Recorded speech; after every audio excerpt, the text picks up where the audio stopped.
Hello, in this video I want to show you how to insert and remove SD card from LeadEdge A20.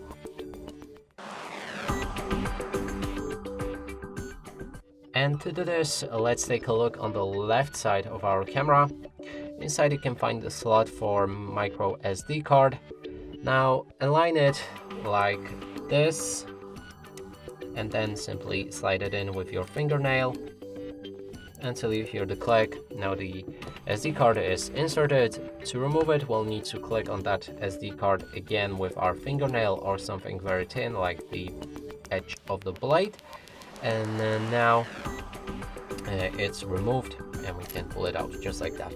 And that's it for this video. Hope you like it. Please consider subscribing to our channel, leave a like and a comment below.